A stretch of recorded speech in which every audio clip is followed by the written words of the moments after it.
तस्मै श्री गुरुवे नमः।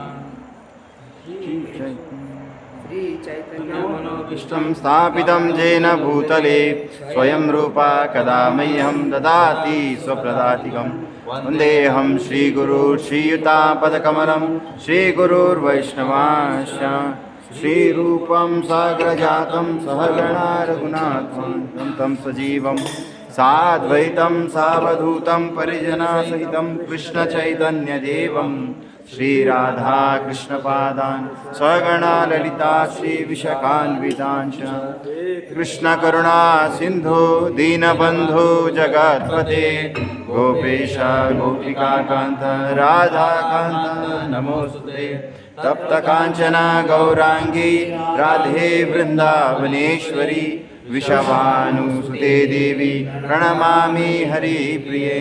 जय श्री कल्पतरुभ्यश्च कृपा सिन्धुभ्य एव च पतितानां पावनेभ्यो वैष्णवेभ्यो नमो नमः। श्रीकृष्ण चैतन्य प्रभु नित्यानंद श्री अद्वैत गदाधर श्रीवासादि गौरभक्तवृंद हरे कृष्णा कृष्णा कृष्णा हरे हरे हरे राम राम राम हरे हरे। नारायणं नमस्कृत्यं नरं चैव नरोत्तमं देवीं सरस्वतीं व्यासं ततो जयमुदीरये। नष्टप्रायेषु भद्रेषु नित्यं भागवत सेवया भगवती उत्तमश्लोके भवता भक्ति नैष्टकीं सत्यों सावनो भक्ति सदुषति हरे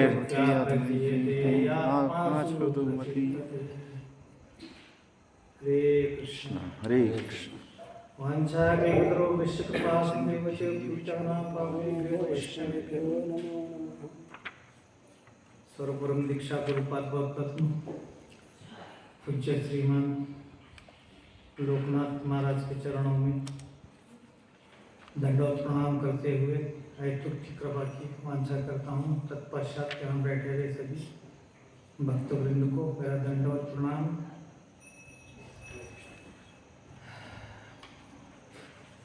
कहाँ से शुरू करना है प्रभु? 4.16 ग्रुप में तो 11 डाले ना 4 डाले के 11 to 16 डाले ग्रुप में।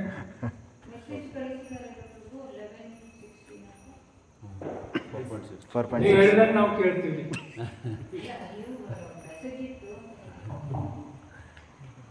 ಭಕ್ತರ ಅಧೀನ ಇದ್ದಾರಂತೆ ಶ್ರೀಕೃಷ್ಣ, ಭಕ್ತ ಅಧೀನ ಇದ್ದಾನಂತೆ। ಭಕ್ತ ಹೆಂಗೆ ಹೇಳ್ತಾನೆ ಹಂಗೆ ಕೇಳ್ತಾರೆ। ನಾವು ಅಷ್ಟೇ, ನಿಮ್ಮ ಅಧೀನ, ನೀವು ಯಾವ ಶ್ಲೋಕ ಅಂದ್ರೆ ಅದು ತಗೊಳ್ತೀವಿ।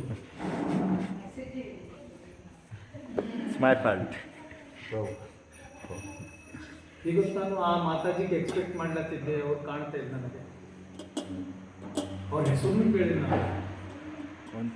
ನಾನು ಇಸ್ಕಾನ್ ಬಂದಿದ್ರು ಹ್ಯಾಬಿಟ್ಸ್ ತುಲಾಭಾರ ಮಾಡ್ಕೊಂಡಿದ್ದಾರೆ ಅವ್ರ ಮೊಮ್ಮಗಳದ್ದು ಮಾಡ್ಕೊಂಡಿದ್ದಾರೆ।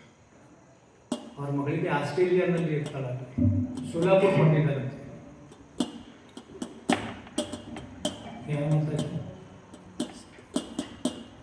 ಮಗಳು ಇಲ್ಲಿ ಅಮೆರಿಕಾಗೆ ಇರ್ತಾಳೆ। ಅವ್ರು ಬಂದಿದ್ರು, ಅವರು ಮೊಮ್ಮಗಳೆಲ್ಲ ಸಾರಿ ಆಸ್ಟ್ರೇಲಿಯಾಗೆ ಇರ್ತಾರೆ। ಆಸ್ಟ್ರೇಲಿಯಾ ಫ್ಲೈಟ್ ರಾತ್ರಿ ಆಯ್ದುಕದೆ ಏನು ಮಾಡೋದು ಪ್ರೋಜಿ ಬಂದಿದೆ ಅಂತ ತುಲಾಭಾರ ಮಾಡ್ಕೊಂಡಿರ್ತಾರೆ ಅವ್ರ ಮೊಮ್ಮಗಳಿಗೆ। ನಾವೆಲ್ಲ ಚಲೋ ಕುछ तो एफेक्ट है मेरा भी घर में आ रहे हैं डिवोटीज और ಬರ್ತಾರೆ ನಾವು ಅಂದ್ಕೊಂಡೆ, ಬರಲ್ಲ ಅವರು।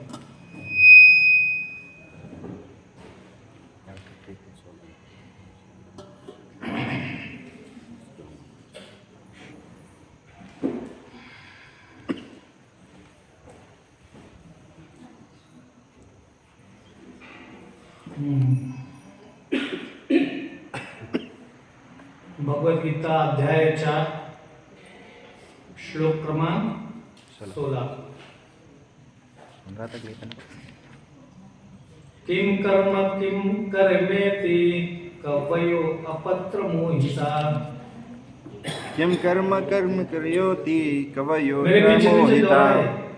किम कर्म किम कर्मेति किम कर्म किम कर्मेति कवयो अपत्र मोहिता कवयो अपत्रमोहिताः तते कर्म प्रवक्ष्यामि तत्ते कर्म प्रवक्ष्यामि यज्ञज्ञात्वा मोक्षसे शुभात् यज्ञत्वा मोक्षैः शुभात्।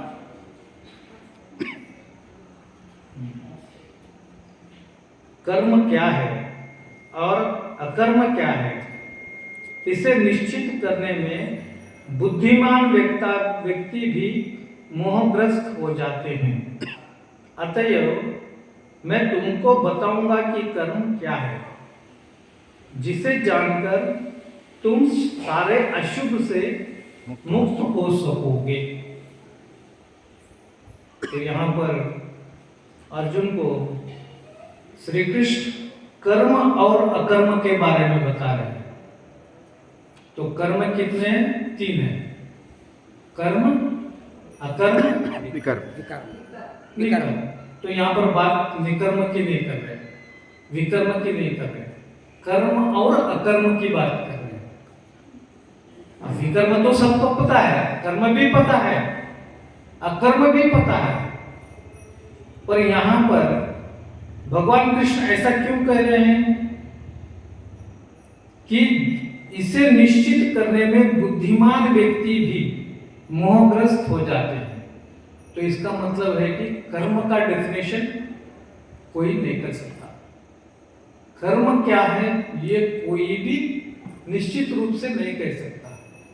तो इतना बड़ा विस्तार है कर्म का, ऋषि मुनि लोग भी इसमें मोहग्रस्त हो जाते हैं कि क्या करना कर्म है, क्या नहीं करना कर्म है, कौन सा कर्म है, कौन सा विकर्म है, कौन सा कर्म है। तो ये इसको कहने में बड़े बड़े लोग भी मोहग्रस्त हो जाते हैं। तो हमारा तुम्हारा क्या है? अतएव मैं तुमको बताऊंगा कि कर्म क्या है।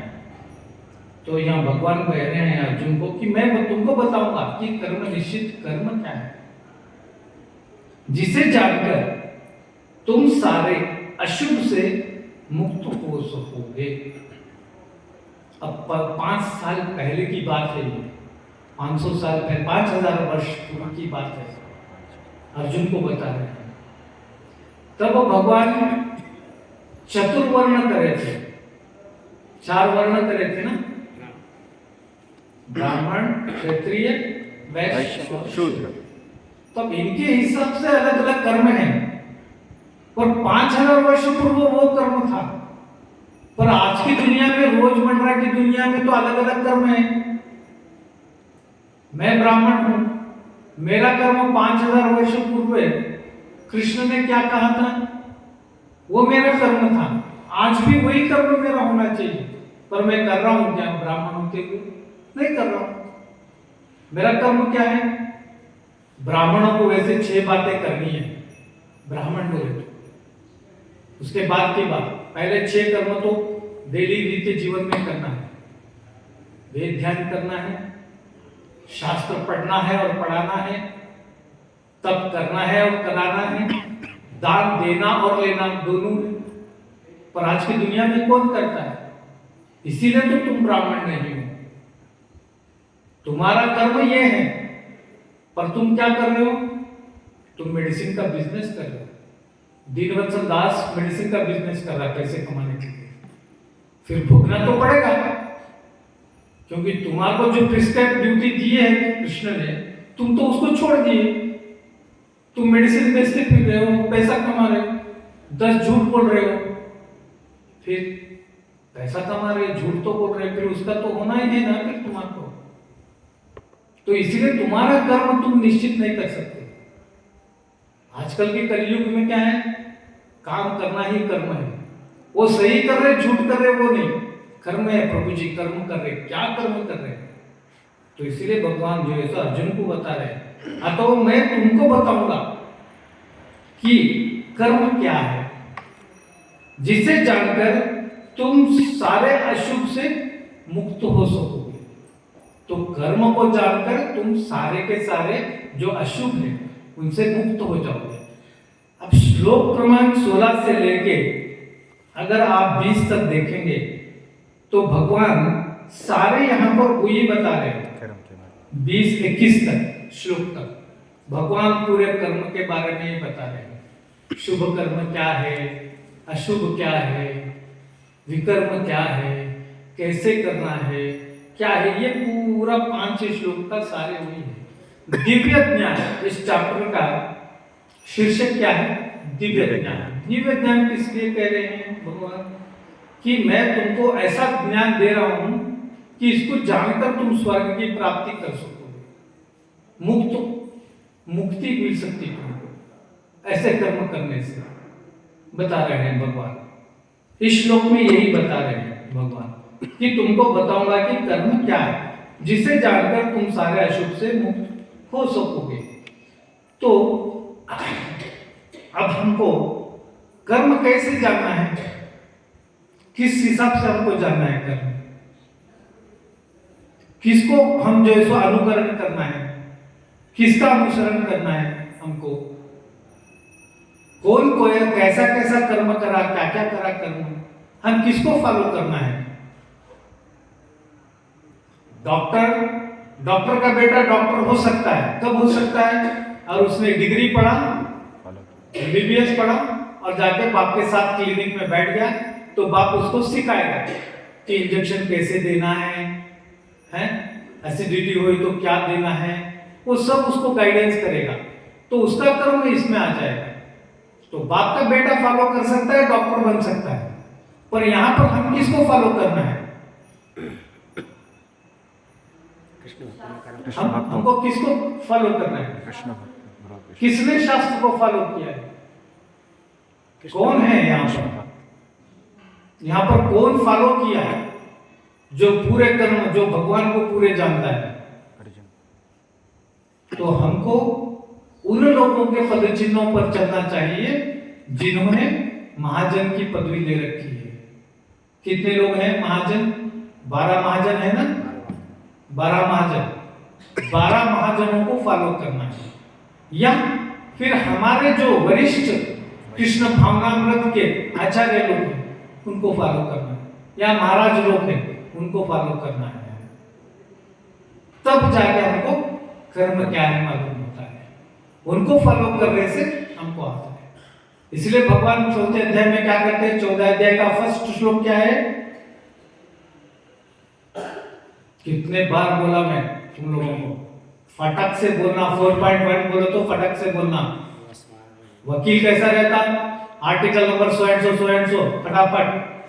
अकाउंटेंट को पूछो डेबिट किया क्रेडिट किया, फट बोल देते, अरे ये तो डेबिट हो गया, ये तो क्रेडिट हो गया। वैसे हम लोगों को भी पहले आना चाहिए। 4.1 बोले तो खट से बोलना। एवं विवस्वते योगम प्रोक्तावानमोगयम विवस्वानमन्वे प्रारमनुरिक्षवावे। ऐसे खट से बोलना, तब जाकर आप इसको के डिसाइपल देखते हो। दीनवचन प्रभु बोल रहा जा रहे हैं, ऐसा नहीं होना। इसमें आपका ये दोष मेरा कुछ नहीं है। तो ऐसे हम जैसे ये गीता भी परंपरा से आई हुई है, तो इसीलिए हमको भी परंपरा फॉलो करना है। हमको परंपरा किसका फॉलो करना है? प्रभुपाद के डिसाइपल। प्रभुपाद के डिसाइपल कौन है? महाराज लोग हैं। महाराज के लोग डिसाइपल कौन है? हम जैसे डिसाइपल्स।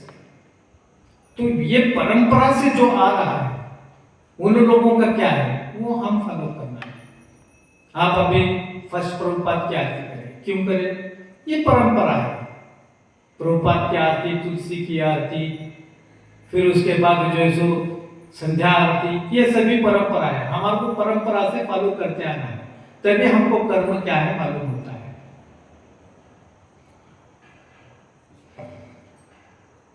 और धर्म को केवल कौन जान सकता है? धर्म को जानने में सिर्फ कृष्ण परमात्मा एक ही समर्थ है। इसलिए कर्म उनको ही पता है, बाकी किसी को कर्म के बारे में पता नहीं है। अब कर्म का डेफिनेशन क्या है? कर्म में भी दो कर्म होते हैं। एक अपने शरीर के लिए किया गया हुआ भी कर्म है, और अपने शरीर से दूसरों के लिए किया गया भी कर्म है। अब अभी खाना खा रहे, प्रसाद ले रहे हैं। प्रसाद किसके लिए ले रहे हैं आप? आपके शरीर के लिए ले रहे हैं। ये भी एक कर्म है। लेकिन प्रसाद बना रहे हैं, किसके लिए बना रहे हैं आप? भगवान के लिए। दूसरों के लिए बना रहे हैं, भगवान के लिए बना रहे हैं। दूसरों को खुश करने के लिए जो कर्म करते हो वह अकर्म है। समझ में? कर्म क्या है? जो शास्त्रों में दिया गया उसको फॉलो करना कर्म है। लेकिन उसमें भी दो है, शरीर के लिए करना कर्म है, फिर शरीर से जो होता है वो भी कर्म है। तो हम इंद्र तृप्ति भी कर रहे हैं, दूसरों के लिए भी कर रहे हैं। पर यहां पर बताते हैं भगवान कि अगर तुम मैं खुश होने के लिए अगर जो कर्म करोगे वो अकर्म में आएगा, बट वो अकर्म नहीं, काउंट में नहीं आएगा। क्यों नहीं आएगा? Because it is devotional service. भगवान को खुश करने के लिए हम कर रहे हैं, वैष्णवों को खुश करने के लिए भोजन पका रहे हैं, प्रसाद बना रहे हैं। तो डिवोशनल सर्विस जो भी करते हैं तुम, अकर्म में तो आएगा, लेकिन वो जो है सो काउंट नहीं किया जाएगा, उसको पाप में नहीं लिया जाएगा। पाप में किसको लिया जाएगा? विकर्म को लिया जाएगा। झूठ बोलना, चोरी करना, धोखा देना, ये सब बातें विकर्म में आएगा। तो कर्म क्या है? शास्त्र को जो लिखा गया उसको फॉलो करना कर्म है। अशुभ अकर्म वो है जो डिवोशनल सर्विसेज करते हैं या दूसरों को खुश करने के लिए हम करते हैं, तो वो अकर्म में आएगा। कृष्ण केवल कृष्ण भावनामृत में किया गया कर्म ही मनुष्य को भवबंधन से उबार सकता है। यहाँ पर पर्पट में ये बता रहे हैं प्रभुपाद कि अगर तुमको पाप से आना है तो निकलना है तो कृष्ण भावनामृत में किया गया कर्म भी आपको उबार सकता है। नेक्स्ट, कर्माणो अपि बुद्धव्यम, कर्माणो अपि बुद्धव्यम, बोद्धव्यं च विकर्मणा, बोद्धव्यं च विकर्मणा, अकर्मणश्च बोद्धव्यं, अकर्मणश्च बोद्धव्यम, गहना कर्मणो गति, गहना कर्मणो गतिः। कर्म की बारीकियों को समझना अत्यंत कठिन है। अतः मनुष्य को चाहिए कि वह यह ठीक से जाने कि कर्म क्या है, विकर्म क्या है और अकर्म क्या है। तो कर्म की बारीकियों को हम समझना बड़ी मुश्किल होता है। तो पहले हमको क्या करना है? पहले ये समझो कि तुम कर्म क्या है, अकर्म क्या है, विकर्म क्या है। इन तीनों को अच्छी तरह से जान लो, फिर उसके बाद फॉलो करो, ये कह रहे हैं। यहाँ पर पर्पट में लिखते हैं कि कृष्ण भावनामृत को तथा गुणों के अनुसार कर्म को समझने के लिए परमेश्वर के साथ अपने संबंध को जानना होगा। दूसरे शब्द में ये कह गया है कि यहाँ पर पहले कृष्ण से हमारा संबंध क्या है, पहले इसको तुम जानो। परमेश्वर के साथ अपने संबंधों को जानना होगा। परमेश्वर से हमारा संबंध क्या है? दास, दास, दास क्या है? भगवान के दास, भगवान के दास, दास है। कैसे दास है? उनकी सेवा करने का, उनका हर कृष्ण रे सदे नित्य दास। डेली हम कृष्ण के दास हैं। तो हमको पहले ये समझना है हमारा कृष्ण से संबंध क्या है। हम कृष्ण भगवान के दास हैं। तो कैसे दास है? नित्य दास है, सिर्फ एक दिन के लिए दास नहीं है, कृष्ण के दास है। तो कृष्ण से संबंध हमारा दास का है। तो फिर हम जो भी कर्म करना है कृष्ण के लिए करना है, कृष्ण को खुश करने के लिए करना है। तो कृष्ण को सेंटर में रख के काम करने का मतलब यही होता है, कृष्ण के लिए जो है सो हमको करना है। अगर समझो अगर तुम प्रसाद कर रहे और भोग नहीं लगाए तो क्या होगा? फिर कृष्ण को भोग नहीं लगाए तुम सीधा खाए जाएंगे, फिर वो क्या होता है? वो पाप खाने जैसा हो रहा, विकर्म हो जाता। यज्ञ शिष्टासन संतु सर्वैकिल क्लेशे 3.24 भगवान वहां पे बता रहे 3.24 में। अर्जुन पूछता है जिसने प्रसाद आपको भोग नहीं लगाया और वैसा ही खा गया तो क्या होगा? तो भगवान बताते 3.4 में यज्ञ शिष्टासन संतु सर्वैकिल क्लेशे, अगर उसने मेरे को भोग नहीं लगाया तो वो खा गया डायरेक्ट, तो वो कुछ नहीं, पाप खा। तो क्या भगवान को हम भोग लगाएंगे तो भगवान सारा सारा का सारा तो वही खा जाएंगे क्या? खा जाएंगे नहीं। सिर्फ हमको भगवान को खुश करना है, आपके लिए खुश करना है, भगवान को बताना है। हम रोज गोभी मंचूरी खा लेते, खीर खाते, पकोड़े खाते, समोसे खाते और भगवान को नहीं बताएंगे तो वो पाप खाते। जैसा तुम खाएंगे वैसा एक दिन निकलना है फिर। तो इसीलिए भगवान को लगाना है, भगवान को भोग लगाना है। अब इसमें प्रॉब्लम क्या है? लहसुन नहीं डाल सकते, कांदा नहीं रख सकते, वो सबसे बड़ा प्रॉब्लम है नहीं? तो इसलिए वो भगवान को भोग नहीं लगता है। इसलिए सौम्य आहार भगवान को भोग लगता है, वो हम नहीं चाहते, क्योंकि हमारे इंद्रिय तृप्ति है ना। इंद्र तृप्ति करना बहुत जरूरी है। और जो इंद्र तृप्ति नहीं करता, जो भगवान को भोग लगा के खाता, वो तो मरता नहीं ना, जी रहा है वो भी। फिर उसको देख के तो हम नहीं सीखते, फिर भी हम वही करते, है ना? नेक्स्ट, कर्मण्य कर्मये पश्येद, कर्मण्यै कर्मये पश्येत्, कर्मणि च कर्मये, कर्मणि च कर्मये, सबुद्धिमन्यु, सबुद्धिमान्यं मनु, शेषु संयुक्तकृतस्त, शेषु संयुक्तकर्तस्तुत, कर्मकृता, कर्मकृता, कर्मण्येकर्मश्च, कर्मण्येकर्मयश्च, पश्येद कर्मणिश्च, कर्षेत कर्मणिश्च, कर्मये, कर्मये, सबुद्धिमन्युश्चयो, सबुद्धिमान् मनुष्येषु, संयुक्तकृतस्त कर्मकृता। संयुक्तकृतस्य कर्मकृता।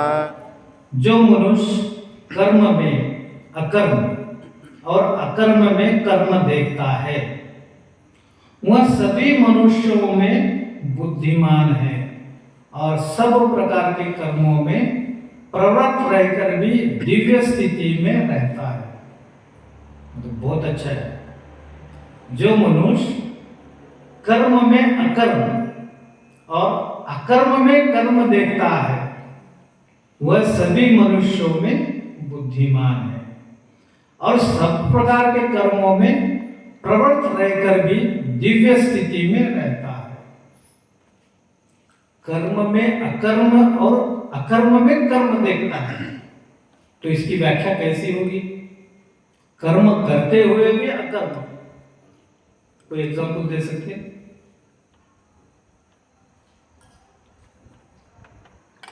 कर्म में अकर्म,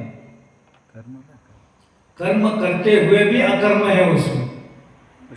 मैं तो कर्म कर रहा हूं, फिर भी वो अकर्म हो रहा है वहां पर। ऐसा एग्जाम्पल जो देखेंगे, भगवान को भोग करना है, तो भगवान को भोग करने तो that is the devotional service, उसमें अकर्म कहाँ है? आप बोलते रहते हम फिर भी सुनते नहीं करते प्रभु जी, अकर्म में आता ना। आप जो बोल रहे हैं हम सुन रहे, फिर भी जाके वो हम नहीं कर सकते। वो कर्म आप कर्म से कर्म अकर्म में कर्म होता ना। आप सुन रहे हैं कर्म है, हम फिर भी उसको नहीं फॉलो कर सके, फॉलो नहीं कर, वो किस में जाता है? वो अकर्म में ही जाता है। वही है एग्जाम्पल वही वही है, फॉलो नहीं कर, वो अकर्म में जाता है। आप बराबर कर रहे हैं, हम सुन रहे हैं, फिर भी वो नहीं फॉलो नहीं कर सक रहे। मैं कर्म कर रहा हूँ, बैठे बैठे मैं भी कर्म कर रहा हूँ, फिर भी जो है सो मैं कर्म कैसा कर रहा हूँ? अगर समझो मैं ये करते करते आपको बोलते बोलते अगर कुछ मेरा माइंड किधर और भटक गया, मैं कुछ और सोच रहा हूँ, सीधा तरीके से आपको नहीं बोला, आपके जो है सो डाउट्स को क्लैरिटी नहीं किया, तो वो अकर्म में आता मेरा। और प्रभुपाद बोलते हैं जो डाउट्स क्लियर नहीं करता उसको व्यासपीठ पर बैठने का अधिकार नहीं है। ऐसा है। तो प्रीचिंग के लिए पूरा तैयारी से आना चाहिए। ये अलग बात है आप लोग डाउट्स पूछते नहीं है, तो वो है कर्म में अकर्म। एक एग्जाम्पल बोलता हूं, अभी ब्राह्मण को जो है हम बोले, ब्राह्मण के लिए एक यज्ञ का बोल दी, अब वो आएगा, वो कर्म करने से पहले दक्षिणा की बात करेगा तो उसका ध्यान पूरा दक्षिणा में है, उसका कर्म में नहीं है। तो ब्राह्मण को पहले दक्षिणा की बात नहीं करनी है, जो दक्षिणा देगा वो लेना है। धर्म देखा गया तो कर्म देखा गया तो, पर वो ऐसा नहीं करेगा। पहले दक्षिणा की बात करेगा फिर बाद में आएगा, ऐसा होता। ये अकर्म देखते हैं। एक दूसरा यहां पर क्या बोल रहे हैं भगवान, जो मनुष्य कर्म में अकर्म और अकर्म में कर्म देखता है वह सभी मनुष्यों में बुद्धिमान है। यानी कि अभी मैं यहां बैठ के आपको बोल रहा हूं, मैं बिदर को जाके जैसो क्लास देता हूं, मैं भगवत गीता सिखाता हूं, ये जो अहंकार है मेरे में, ये अकर्म है। मुझे ये नहीं बोलना चाहिए, मैं नहीं कर रहा, मुझ में बैठा हुआ भगवान मेरे से करा रहा है। न हम करता हानि करता, ऐसा जो समझता है, ऐसा जो ज्ञान जिसको आता है, वो सब में बुद्धिमान है। तो मैं जो कर रहा हूं सब कुछ मेरे वजह से हो रहा है, मैं ही कर रहा हूं, ये मेरा कर्म है, मैं सिखा रहा हूं। यहां मैं जो आया तो वो अकर्म में आता है। तो वो आसक्ति वहां से हट जानी चाहिए। तो वो आसक्ति जब हट जाएगी तो वो अकर्म में नहीं चले जाएगा। तो जो भी कर रहा हूं भगवान मुझसे करा रहे हैं, ऐसा जो सोचता है तो उसका वो अकर्म। अब अकर्म में कर्म कैसा है? ये कर्म में अकर्म हुआ, अकर्म में कर्म कैसा है? देखो एक एग्जांपल है भाई, अब मेरे को वो झाड़ तोड़ना है, तो वो झाड़ तोड़ना है तो मैं कैसे तोड़ूंगा झाड़? कुल्हाड़ी लूंगा, कुल्हाड़ी से झाड़ तोड़ूंगा। नहीं तो सीधे तोड़ सकता हूं क्या? नहीं तोड़ सकता, कुल्हाड़ी से उसको तोड़ूंगा। तो वहां पर क्या हो रहा है? एक तो मेरा कर्म तोड़ना है उसको, और मैं क्या कर रहा हूं? भगवान मेरे में बैठ के वो करा रहे हैं, है ना? तो वो कुल्हाड़ी तोड़ रहा हूं, तो वो कर्म में मेरा क्या हो रहा है? एक तो मैं उधर जो है सो झाड़ को तोड़ रहा हूं, वो तो मेरा अकर्म हो रहा है वहां पर, क्योंकि झाड़ भी तो जीव है, फिर उसको मैं हत्या कर रहा हूं।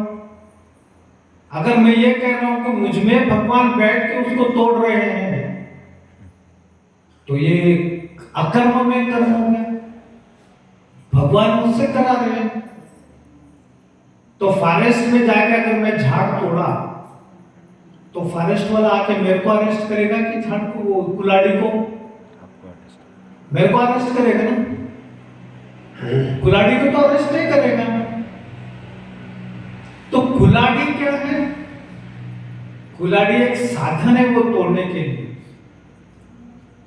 और उसमें हम कुल्हाड़ी को इसलिए यूज करते हैं कि वो साधन है, पर जिसने उसको पकड़ा है वो तोड़ रहा है, वो तो पापी में आ गया, तो उसको तो अरेस्ट करेगी। तो भगवान का यहां पर क्या काम है? भगवान तो इसमें सीन में है ही नहीं। तो ये कर्म में अकर्म हो रहा है तुम्हारा, तुम कर्म कर रहे हैं पर उसमें अकर्म हो रहा है। अकर्म में कर्म कैसा हो रहा है? ऐसा ही हो रहा है, वो रिवर्स आ रहा है, तुमको पकड़ के लेके जा रहे। तुम तो कर्म कर रहे, तुम्हारा काम है कर्म कर रहे। अब शूद्र है, शूद्र का क्या काम है? भगवान ने शूद्र को क्या रखा है? सबकी सेवा भाव के लिए रखा है ना। चतुर्वर्णम मया सृष्टम गुण कर्म विभागशः, उसके गुण के हिसाब से उसको दिया गया है। अब शूद्र कर्म करेगा तो सब करेगा ना, तो फिर उसको अरेस्ट कर रहे तो कैसा? उसका तो कर्म ही है सबका करना, वो तो दारू भी पिएगा, सबकी सेवा भी करेगा, सब करेगा, उसको तो प्रिस्क्राइब है ना भाई। तो फिर अकर्म में कर्म हो रहा है ना उसका। तो ये जो समझेगा कर्म में अकर्म, अकर्म में कर्म, तो यहां पर जो है सो वो जो समझता है, जो व्यक्ति उसको समझता, वो सब में बुद्धिमान है, ये कह रहे हैं। और इसमें ये बताते हैं भगवान कि कर्म के फल के बिना जो भी करेगा उसको जो है सो अकर्म में या विकर्म में गिनती नहीं ली जाएगी। कर्म के फल की आसक्ति नहीं होना चाहिए। अब कर्म के फल की आसक्ति तुम्हारे पास आ गई तो फिर वो काउंट में नहीं आती। आसक्ति छोड़ देनी चाहिए।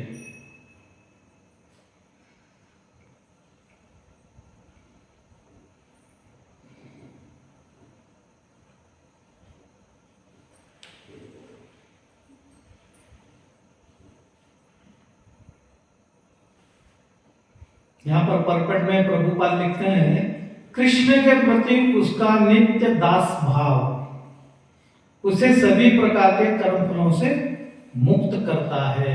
इस परपट में लिखते हैं प्रभुपाद कि तुम्हारे किधर से भी अकर्म कर्म विकर्म ये तीनों से बचना है तो तुमको कृष्ण भाव नाम रख के आजमाना है, उसी में आना है, तभी तो तुम्हारी उद्धार होगा वरना नहीं होगा। 19 पाशु यस्य सर्वे समारंभा यस्य सर्वे समारंभा काम संकल्प वर्जिता काम संकल्प वर्जितः ज्ञानाग्नि दग्ध कर्माणां ज्ञानादिदग्ध कर्माणां तमाहो पंडितं बुधा तमाहु पंडितं बुधः यस्य सर्वे समारंभा यस्य सर्वे समारंभा काम संकल्प वर्जिता काम संकल्प वर्जिताः ज्ञानाग्नि दग्ध कर्माणां ज्ञानानियुक्त कर्माणां तमाहो पंडितं बुधा। तमाहु पंडितं बुधः। जिस व्यक्ति का प्रत्येक प्रयास इंद्र तृप्ति की कामना से रहित होता है उसे पूर्ण ज्ञानी समझा जाता है। उसे ही साधु पुरुष ऐसा करता कहते हैं जिसने पूर्व ज्ञान की अग्नि से कर्म फलों को भस्मसात कर दिया। तो कर्म करना और फल की आसक्ति रहित कर्म करना, तो वैसे व्यक्ति को पूर्ण ज्ञानी समझा जाता है और उसे ही साधु पुरुष ऐसा करता कहते हैं जिसने पूर्ण ज्ञान की अग्नि से कर्मों फलों को भस्मासात किया। तो ऐसा नॉलेज जब आपको आता है कि कर्म करना है पर फल की इच्छा नहीं करना है, छोड़ देना है, तो ऐसे जिसको ज्ञान आ जाता है और ऐसा जो करता है वो बुद्धिमान होता है। तो ऐसे ज्ञान जब आता है तो उसको उसका जो पाप कर्म जो भी रहते वो सारे के सारे उस अग्नि में जलकर भस्मसात होते हैं। यहाँ वही कह रहे ज्ञानाग्नि दग्ध कर्माणा। जब ज्ञान आ जाता है तो ज्ञान की अग्नि में दग्ध कर्माणा जलते सारे राख हो जाते हैं। अब यस्य सर्वे समारंभा काम संकल्प वर्जिता। इस श्लोक में क्या है, भगवान ये बताते हैं कि काम संकल्प वर्जिता, काम संकल्प यस्य सर्वे समारंभा। अब कोई समारंभ है आपके घर में या कोई पूजा है, कोई फंक्शन है, या मानो कि सत्यनारायण की पूजा है, तो सत्यनारायण की पूजा हो, कोई फंक्शन है, तब आप क्या करते हैं? सबसे पहले संकल्प करते हैं, भगवान को संकल्प छोड़ते हैं। क्या संकल्प छोड़ते हैं? कि मैं आज ये जो पूजा है मैं करूँगा, कैसे करूँगा, फिर उसका संकल्प का पूरा उस काम का उस संकल्प का पूर्ण वर्णन करता है। कौन? पंडित। तुमको तो नहीं आता, अपने को नहीं आता, पंडित आता है। पंडित कैसे करता है? आज क्या है, आज का पूरा ब्यौरा देता है, डिस्क्रिप्शन देता है पूरा। गोविंद गोविंद गोविंद श्रीमद् भगवतो महापुरुष विष्णु राधे प्रवर्तमान से द्वितीय राधे श्री श्वेतवरा हरे वै विष्णु मंत्रे कलियुगे प्रथम चरणे भरतोषे भरत खंडे जाबु दीपे दंडकाणे देशे गोदावरी दक्षिणे राम क्षत्रिय बुद्ध अवतारे अश्विन वर्तमाने सुस्तत्र मंडप शाली वार्षिके कुटी से 44 शुभ कृत नाम संवत्सरे पौष मासे शुक्ल पक्षे द्वितीयायाम, आज द्वितीय है ना, द्वितीयायां रविवारे शुभ नक्षत्रे शुभ योगे शुभ करने अस्मत् कुल देवता प्रेरणाय, यानी कि मेरे जो कुल देवता है उसके प्रेरणा से अस्मत् कुल देवता प्रेरणा, अस्मत् कुल देवता प्रीत्यार्थ, कुल देवता को उसने मेरे को बोला है सत्यनारायण पूजा करना है, और उसी के लिए मैं कुल देवता को समर्पण करता हूँ। ये सत्यनारायण पूजा का जो भी फल है, अस्मत् कुल देवता प्रेरणा है, अस्मत् कुल देवता प्रीत्यार्थ सत्यनारायण पूजन करिष्ये। यहाँ काम भी आया, संकल्प भी आया। काम क्या है तुम्हारा? सत्यनारायण पूजा करना है। संकल्प क्या है? करूंगा, पानी छोड़ दिया। ये काम संकल्प वर्जिता। तो ऐसा जो काम संकल्प जिसने छोड़ दिया,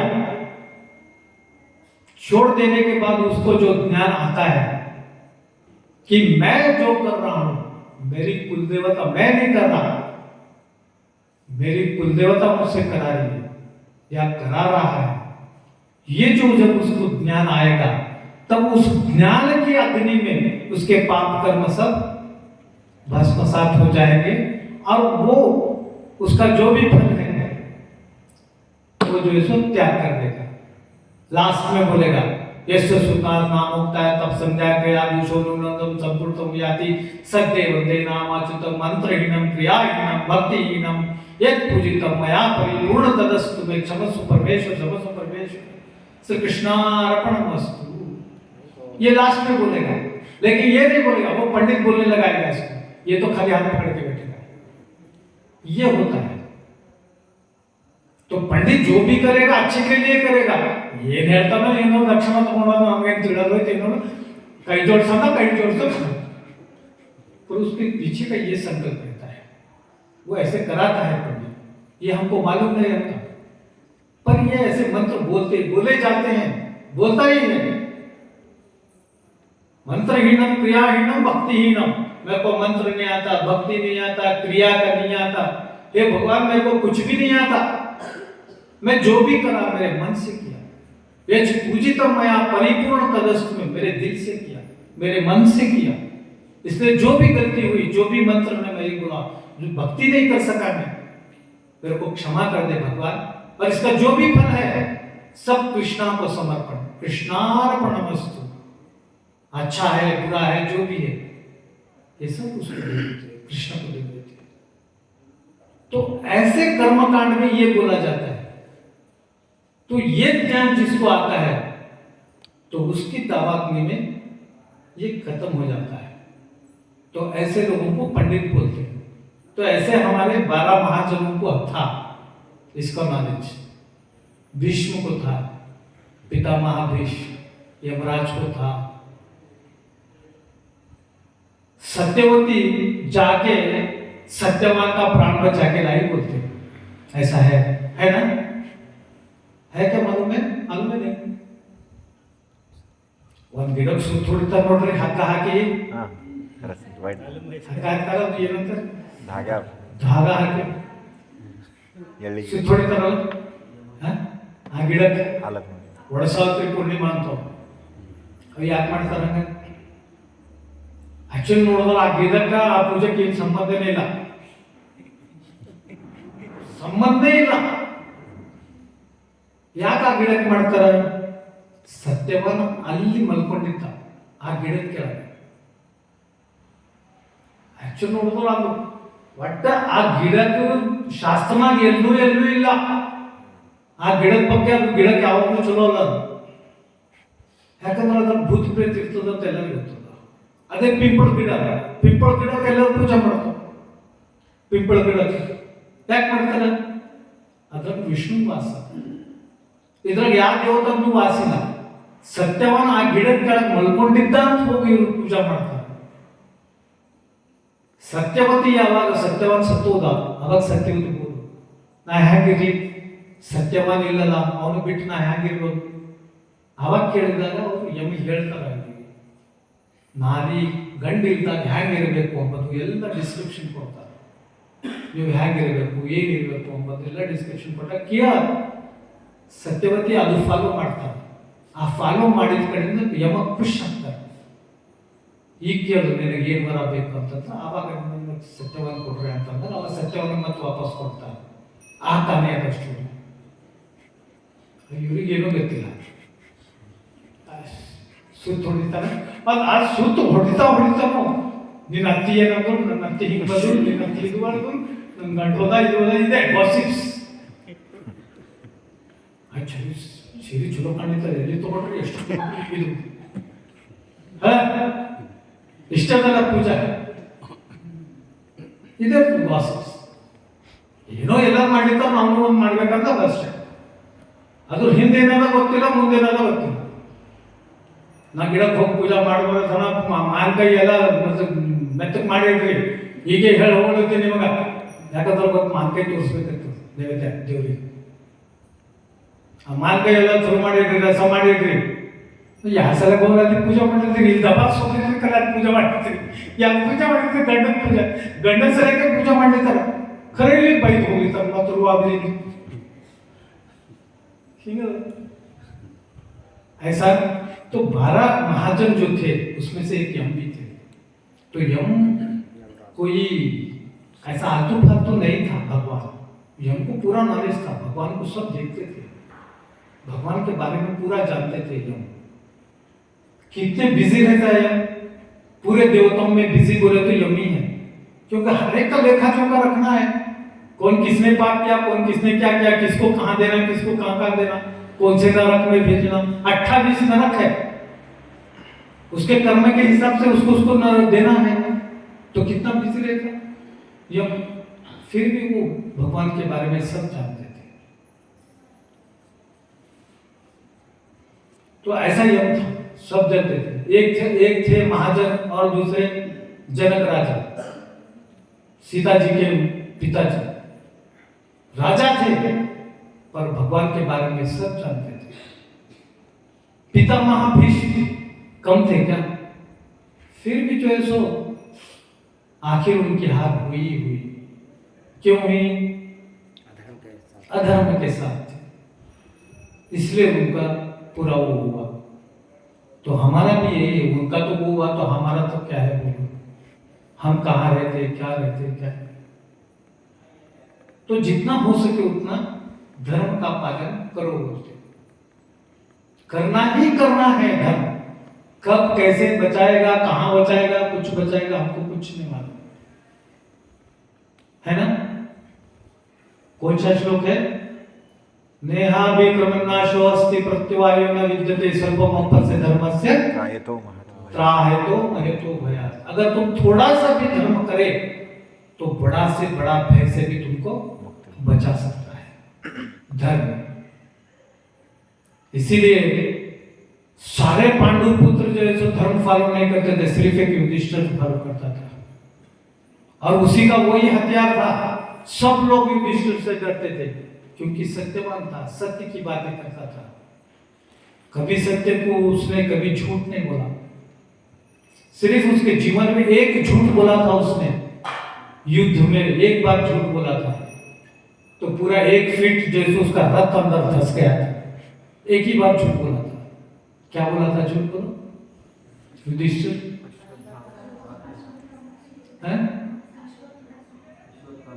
जोर से बोलो ना. अश्वत्थामा के बारे में बोला था. अश्वत्थामा नरोबा कुंजरो. द्रोण को मारना बहुत मुश्किल था. ऐसे 10 अर्जुन में आ गया है तो द्रोण को नहीं हरा सकते थे, उतनी ताकत थी द्रोण में. लेकिन युद्ध के शुरुआत में, युद्ध शुरू होने से पहले पूरे पांडव पुत्र उठ के सबको नमस्कार करने के लिए जाते हैं. भीष्म को, द्रोण को, शुक्राचार्य को, और सबको, बड़े बड़े जो वरिष्ठ लोग हैं सबको जो है सो नमस्कार करने के लिए दिए जाते हैं. तब अपने अपने भीष्म बता देते हैं कि तुम मेरे को मारना है तो कैसा मैं मरूंगा. अंदर की रहस्य की बात बता देते हैं. भीष्म, द्रोण मेरे को मारना है तो कैसा मारना है, मैं कैसे मरूंगा वो बता देते हैं. कृपाचार्य बता देते हैं। तो द्रोण को मारना बहुत मुश्किल था, तो वो बता देते हैं तभी, अश्वत्थामा अगर मर गया तो मेरी जान पूरा अश्वत्थामा में है, अगर अश्वत्थामा अगर मर गया तो मैं भी खत्म। तो अश्वत्थामा को मारना बहुत इम्पॉसिबल बात थी। क्यों बात थी इम्पॉसिबल? बिकॉज वो रुद्र का अवतार था, दूसरा मणि था उसके पास, जबकि पशुपात अस्त्र अर्जुन के पास था शिव का, और शिव को भी हरा के पशुपात अस्त्र लिया स्वयं अर्जुन, फिर भी अश्वत्थामा को नहीं मार सकते। अब देखो यहाँ पे ये स्टोरी इसलिए सुना रहा हूं कि अकर्म में कर्म, ये देखो गुरु भाई को मारना ये अकर्म है, लेकिन अगर क्षत्रिय का हिसाब देखें तो जो भी आगे आएगा उसको मार देना क्षत्रिय का कर्म है, चाहे वो गुरुपुत्र रहो, गुरु रहो, कोई भी रहो। रणभूमि में जो आगे आया, जो दुश्मन है उसको उड़ाना है, ये क्षत्रिय का धर्म है, ये तो इसका कर्म है। अगर वो द्रोणपुत्र को मारेगा तो उसको तो अकर्म विकर्म हो रहा है, फिर भी उसको गिना नहीं जाएगा। क्यों गिना नहीं जाएगा? क्योंकि मैं मेरा कर्म कर रहा हूं। और इसी बात को सोच के अर्जुन पीछे हट गया था कि इन सबको मारूंगा तो मैं कैसे सुखी से रहूंगा। स्वजनों ही का तो महत्व सुखिन श्याम माधव, मेरे स्वजनों को मार के मैं कैसे रहूंगा सुख से। मेरे द्रोणपुत्र, मेरे नाना, मेरे मामा, सब लोगों को मैं मार के कैसे रहूंगा सुख में, मैं नहीं रह सकता। इसलिए तो वो हट रहा था पीछे। तो भगवान जब उसको वही देते, बोध वही करते, नहीं तेरा कर्म है, तू करना है ये। तो ये अकर्म विकर्म अपने अपने वर्ण के हिसाब से। अब देखो और एक एग्जांपल देता हूं मैं आपको।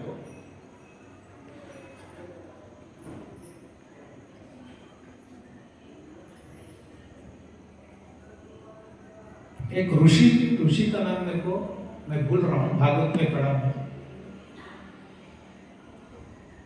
नदी के किनारे ऋषि जो है स्नान करते रहते, तो करते वक्त में एक गाय बहुत तेजी से भागती है।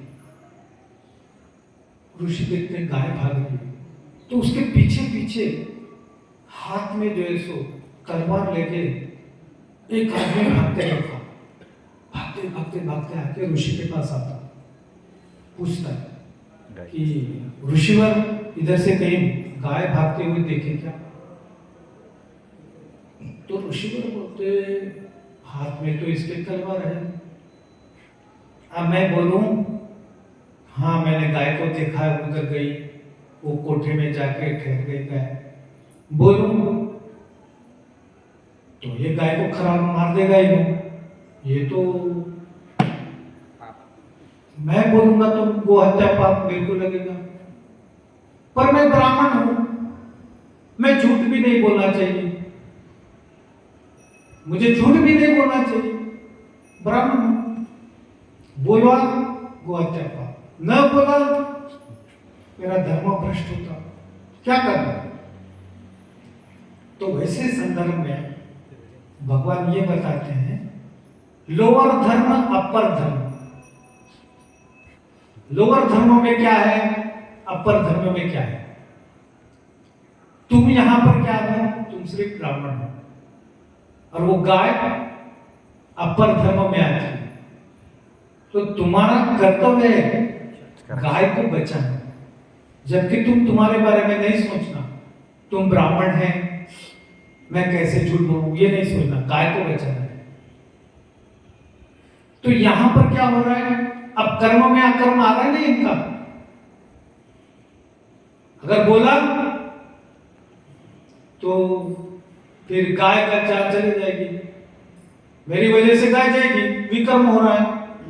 और नहीं बोला मेरा धर्म भ्रष्ट हो रहा है। तो यहां भगवान बताते हैं कि जो श्रेष्ठ है उसको बचाना चाहिए, जबकि जो श्रेष्ठ नहीं है उसको छोड़ो।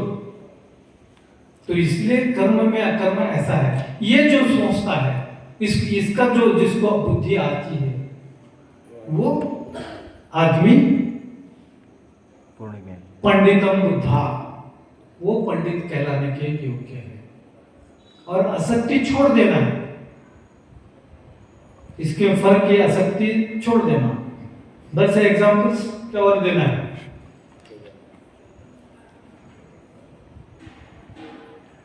अब देखो, एक लड़का एक लड़की, दोनों एक दूसरों को देखे, लव एट फर्स्ट साइट हो गया, उनको इनको लव हो गया। अब दोनों सोच लिए कि हमको शादी करनी है, अपन दोनों शादी करेंगे। तो यहां पर क्या आया, काम आया। काम क्या आया, शादी करनी। संकल्प क्या हुआ, शादी करना। काम क्या हुआ, यहां पर लव हो गया। संकल्प क्या हुआ, लव का परिणाम क्या हुआ, शादी करनी। अब दोनों एक दूसरे के देख लिए, लव हो गया, शादी करना है। फिर किसी कारणवश उस लड़की की शादी उसके माँ बाप ने कहीं और कर दी। ऑलवेज ऐसा होता है ना। फर्स्ट लव किसको मिलता ही नहीं, जो उसको मिलता वो रोते रहता, जिसको नहीं मिलता वो अच्छा है। तो वो शादी कहीं और हो गई लड़की की। अब समझो कई दिनों के बाद वो लड़की फिर से मायके को आई और ये पट्टा फिर से उसको देख लिया, मिल गए कहीं बाजार में। तो वो भी इसको देखकर रोएगी, हंसेगी, या कुछ तो भी एक्सप्रेशन कुछ अलग हो जाएंगे लड़की के, और इसके भी एक्सप्रेशन कुछ अलग हो जाएंगे ना देखने के बाद। सिक्किल लो बशा हो जाता है ना। दोनों को भी सेम अट्रैक्शन, वो बोलेगी नहीं। लड़कियां और रहते कभी भी बहुत जो है पेशेंस वाले रहते, लेकिन ये शाम को पैक पिएगा, रोते रहेगा। तो ये जो है इनका काम आया, संकल्प आया, लेकिन यहां पर वर्जिता, लेकिन आसक्ति गई क्या, इन दोनों को एक दूसरे को देखने की, करने की आसक्ति गई नहीं गई। दोनों में भी फिर वही आग है, फिर से मिलने की आग है। तो इसलिए ये जो अट्रैक्शन है, ये अगर उन दोनों भी छोड़ दिए, वर्जिता, जो हुआ सो हुआ बोल के छोड़ दिए, तो उनका संसार भी सुख, इनका संसार भी सुख। फिर इसको अगर ज्ञान आया तो आगे चल के फिर वो फिर उधर जाएगा भी नहीं, देखेगा भी नहीं। वही थोड़ी पैसा आई थे ऐसा बोलेगा, रोते नहीं बैठेगा, पेट नहीं पिएगा। तो ये यहाँ पे ये बताते हैं, जो ऐसा जो समझता है वो पंडित कहलाने के लायक है। काम संकल्प वर्जिता, जिसको ज्ञान आया उस ज्ञान की दगदागी हो जाती है और सारे कर्म धुल जाते हैं, ये बताते हैं भगवान। नेक्स्ट श्लोक, त्यक्त्वा कर्म फलासंग, त्यक्त्वा कर्म फलासंग, नित्यतृप्तो निराशया, नित्यतृप्तो निराश्रयः, कर्मण्याभिप्रवर्तोऽपि, कर्मण्याभिप्रवर्तोऽपि, नैव किंचित करोति सं, नैव किंचित् करोति सः। अपने कर्म फलों की सारी आसक्ति को त्याग कर सदैव संतुष्ट तथा स्वतंत्र रहकर वह सभी प्रकार के कार्यों में व्यस्त रहकर भी कोई सकाम कर्म नहीं कर सकता। अपने कर्म फलों की सारी आसक्ति को त्याग कर सदैव संतुष्ट तथा स्वतंत्र रहकर सभी प्रकार के कार्यों में व्यस्त रहकर भी कोई सकाम कर्म नहीं कर सकता।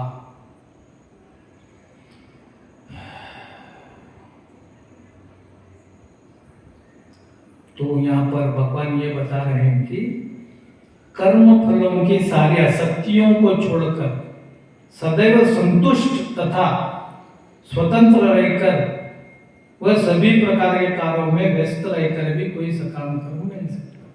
यानी कि ऐसे सब फलों को छोड़ के करके जो अपने कर्म है वो करते रहने वाला इंसान सकाम कर्म में कभी भी आसक्ति नहीं रह सकता। वो सिर्फ अपने कर्म करते ही रहता है, उसको किसी की चिंता नहीं रहती, वो किसी के बारे में सोचता नहीं, वो सिर्फ एक ही ध्यान में रखता, मैं कृष्ण का दास हूं, मेरे को जो भी करना है कृष्ण के लिए करना है, और मैं जो भी कर रहा हूं मैं नहीं कर रहा हूं, कृष्ण करा रहे हैं, न हम करता हरि करता।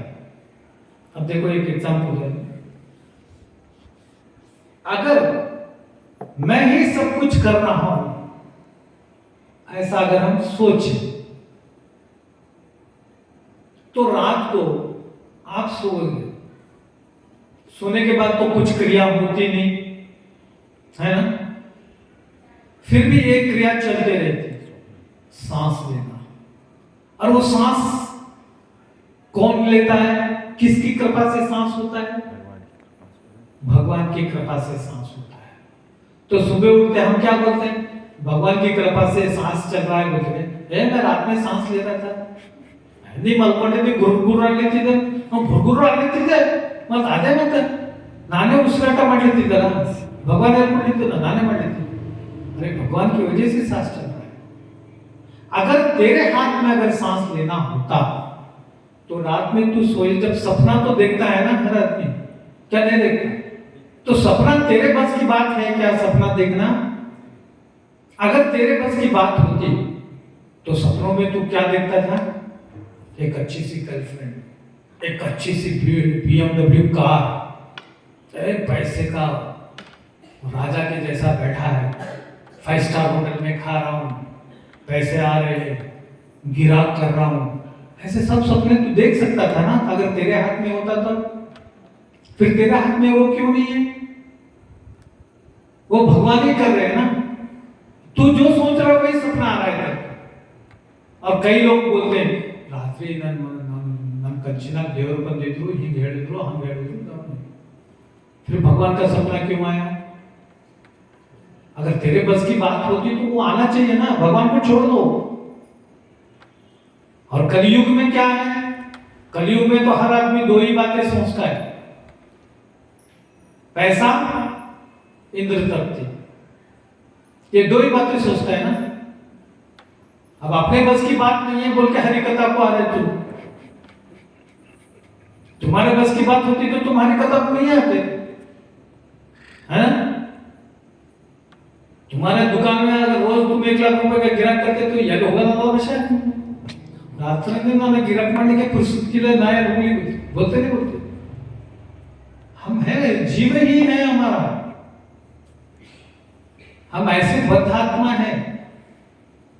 कलयुग में जिसके पास धन अधिक है उसको ही मानते, उसको ही सब लोग बुलाते हैं। आज देखो इतने लोग यहाँ पर बैठे हैं, फार्मेसी कॉलेज के ग्राउंड में देखो 10-20 हजार लोग बैठे हुए, क्यों बैठे हुए? पुष्पेंद्र महाराज है ना, आज उनका स्पीच है ना, उधर रश बोलते, इधर हरि कथा में देखो कोई नहीं, क्यों नहीं? टाइम ಇಲ್ಲ ವಿಷಯ ಏನು ಹೇಳ್ತಾನೆ ಅದು ಕೇಳಬೇಕು, मैं ದಿನವತ್ಸಲ 2 ದಿವಸಕ್ಕೆ ಒಂದ್ಸತಿ ಬರ್ತಾರೆ, ಕೆಲಸ ಎಲ್ಲ ಮಾಡने ನಾವು ಬರ್ತಾನೆ, 100 रुपए का पास लेके मांगे, मैं 10 रुपए डोनेशन दे बोलता हूँ, घोड़ाला लोग कहता हूँ, बोलते नहीं बोलते, ऐसा है बच्चे जो डोनेशन ಕೇಳ್ತಾ ಹೋಗಬಾರ್ದು बोलते।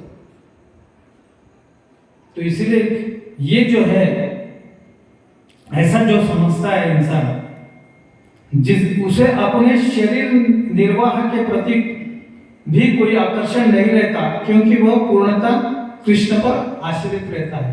तो ऐसे इंसान को खुद का भी जो है सो ध्यान नहीं रहता, वो क्या खाता है नहीं मालूम, क्या पीता है नहीं मालूम, कपड़े पहनता है नहीं मालूम, कपड़े में है स्त्री है नहीं मालूम, कुछ नहीं मालूम। जब देखे जब सुबह शाम कृष्ण को जाप करते रहता, बस निरंतर कृष्ण की सेवा में रहता है। अब वो जो भी करता है मैं थोड़ा ही करता हूँ, कृष्ण करता है, न हम करता हरि करता, जो भी करता है हरि करता, हम कुछ भी नहीं करते, ऐसे बोलता है। तो ऐसा ज्ञान आना चाहिए। अब कर्म का डेफिनेशन बोले तो पाप का डेफिनेशन मैं बताता हूं। पाप का डेफिनेशन कर्म के बारे में तो बोला आपको, और अकर्म के बारे में तो जो भगवान के डिवोशनल सर्विसेज करते हैं या दूसरों को प्रसन्न करने के लिए जो हम जो काम करते हैं वो जो है सो अकर्म है ना। नौकरी कर रहे हैं, तनख्वाह ला रहे हैं, लाके पूरा बीवी के हाथ में दे रहे हैं, फिर सुबह उठ के हाथ रुपए कुड़ो होगी बोल के मांग ले रहे हैं, या करना है ना। बीवी को खुश करने के लिए कर रहे हैं, बच्चों को खुश करने के लिए कर रहे हैं। तुम कहाँ खुश है? ಬಟ್ಟೆಗೆ ಇಸ್ತ್ರಿಲ್ಲ ಏನೂ ಇಲ್ಲ, ಹಾಗೆ ಹೋಗ್ಬೇಕು, ಒಗಿದಿಲ್ಲ, ಬಟ್ಟೆಸಿಲ್ಲ, ನೀವು ಮಾಡ್ಕೊಡ್ರಿ, ನಮಗೇನು ಹೇಳ್ತೀರಿ, ನಾವು ಅದೇ ಮಾಡ್ಕೊತ ಕೊಡ್ಬೇಕು। हमारे कर्म का फल सुनना पड़ता है ना। तो हसमत पवन तेरे को भी है तेरी शादी होने के बाद। ये हम हमारे एक्सपीरियंस से बोल रहे हैं। तो ये अकर्म हो गया। अब विकर्म देखो, विकर्म में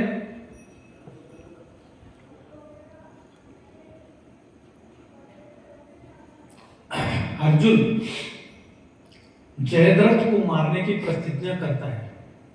जयद्रथ को नहीं मालूम है? जयद्रथ, जयद्रथ को नहीं मालूम है? नहीं मालूम। तो ये भगवत गीता जल्दी जल्दी खत्म करके महाभारत एक बार मेरे को पढ़ाना पड़ेगा तुम्हारे। महाभारत ग्रंथ से शुरू करना पड़ेगा। इससे भी ब्यूटीफुल है महाभारत, बहुत अच्छा, बहुत कथाएं हैं, बहुत अच्छा ज्ञानवर्धक है। ये जयद्रथ वो है, दुर्योधन का भूमि है। दुर्योधन की बहन उसको दिए थे जयद्रथ को। और जयद्रथ एक बार द्रौपदी को भी छेड़खानी करा था, ये जयद्रथ। तो उसको एक पांडव बहुत अच्छा सबक सिखाया है जब द्रौपदी को छेड़खानी किया था जयद्रथ को। तो जयद्रथ क्या किया था, अभिमन्यु जब युद्ध में आया था, तो अभिमन्यु युद्ध में आया जब, पूरे पांडवों के ऊपर जयद्रथ जो है सो हावी हो गया था एक दिन के लिए। उसको शिव का वरदान था कि पूरे पांडवों को भारी हो गया था एक दिन, किसी को आगे बढ़ने नहीं दिया था उसने। इसीलिए अभिमन्यु को चक्रव्यूह में लेकर मारे ये लोग, नहीं तो इम्पॉसिबल था अभिमन्यु को मारना। भीम के होते हुए, युधिष्ठिर के होते हुए मारना बहुत इम्पॉसिबल बात थी। लेकिन जयद्रथ उस दिन हावी था सबके ऊपर, और अर्जुन को वहां से भगा कर लेके जाने में सुषुम्ना था। वो प्रण लिया था कि मैं अर्जुन को भगा कर लेके जाऊंगा, उसको दूर लेके जाऊंगा, और तुम सब लोग अभिमन्यु को चक्रव्यूह में लेके मारना, और पूरे पांडवों पे मैं हावी हो जाऊंगा। ये जयद्रथ का प्राण था। और जयद्रथ एक दिन पूरे पांडवों पर वो था, भारी था। तो जब अर्जुन लौट कर आया, अभिमन्यु मारा गया, उसको मालूम हुआ। मालूम होने के बाद अर्जुन प्रतिज्ञा करता है जयद्रथ को मारने की। और वो जो प्रतिज्ञा करता है, भीष्म प्रतिज्ञा से भी बड़ा रहता है प्रतिज्ञा, जिसका कभी कोई महाभारत में या किधर भी वर्णन नहीं हुआ। सब भीष्म प्रतिज्ञा बोलते हैं। भीष्म का असली नाम क्या है मालूम है? भीष्म का पहला नाम क्या है? बाद में भीष्म आया। भीष्म को भीष्म क्यों कहा गया?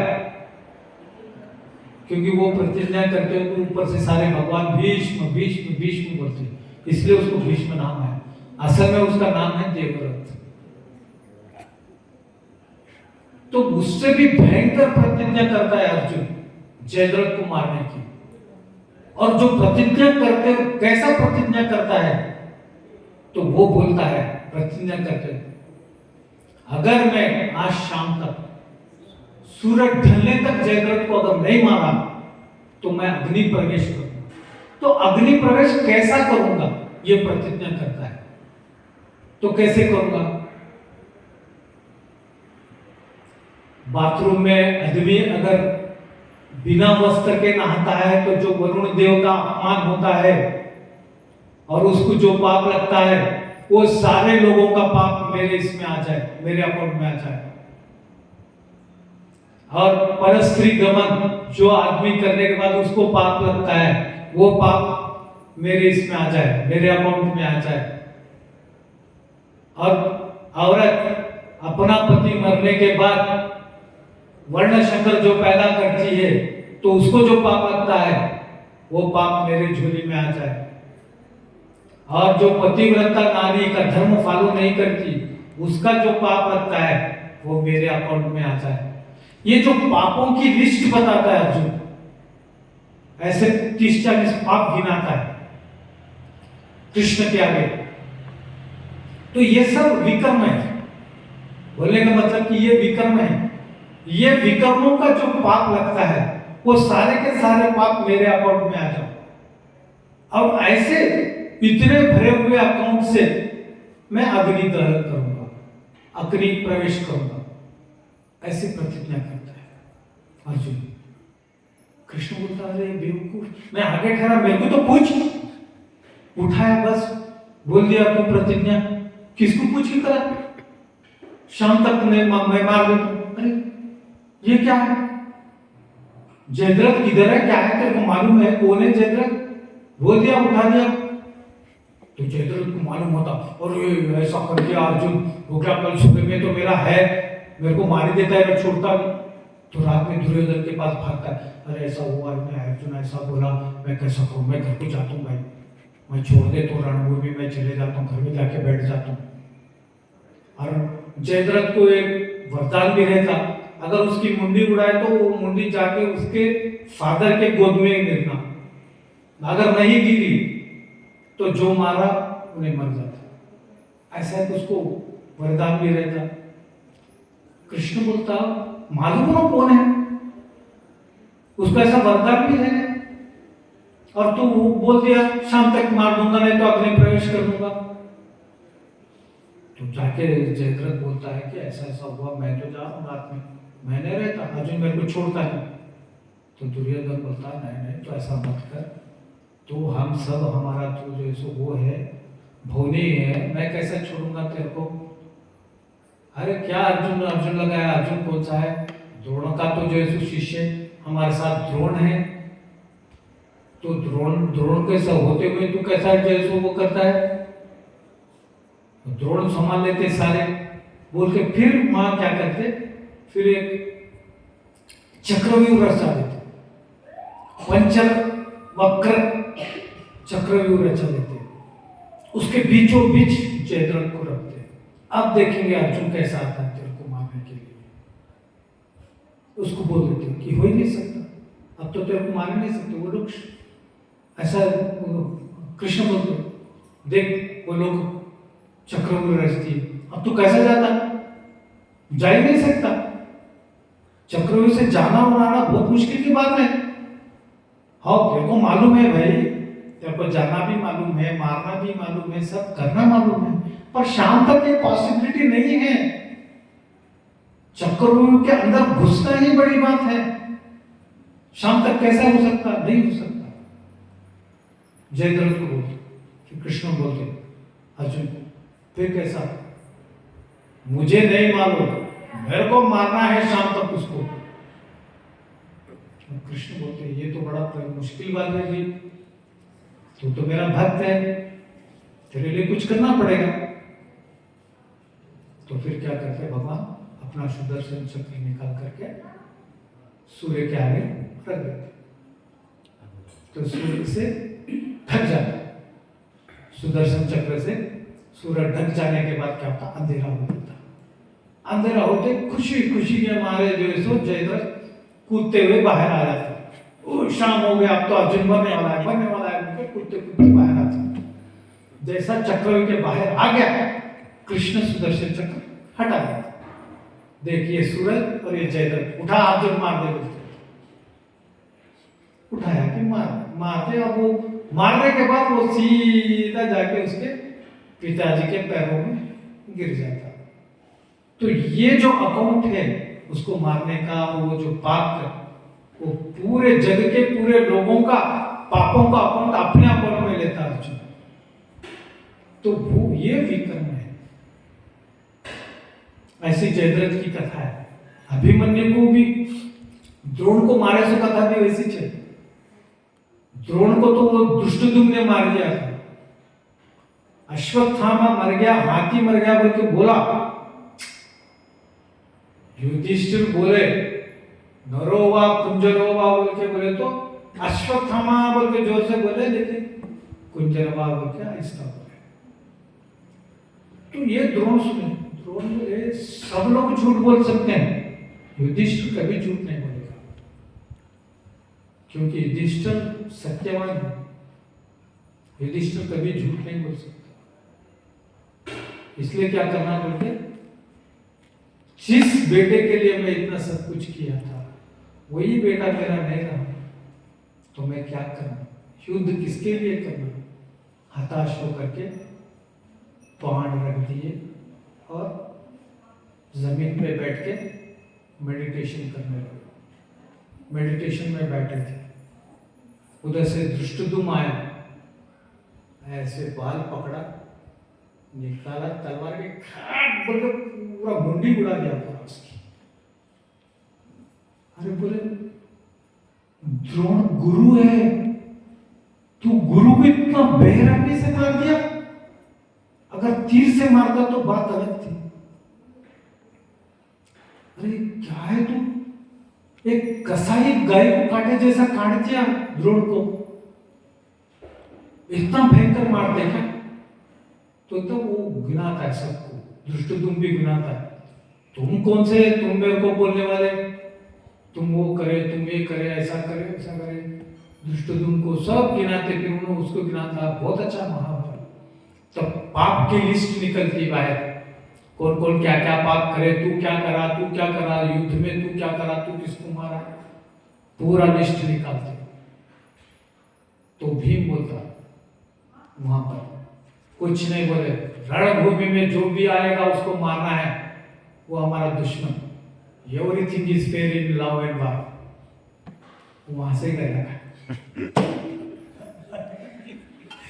इसलिए वार में जो भी है मारना है, सोचना नहीं।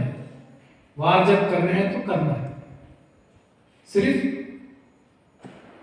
कर्म करते वक्त में ये सब ध्यान रखना है आपने। चलो आगे चलना है, खत्म करना है।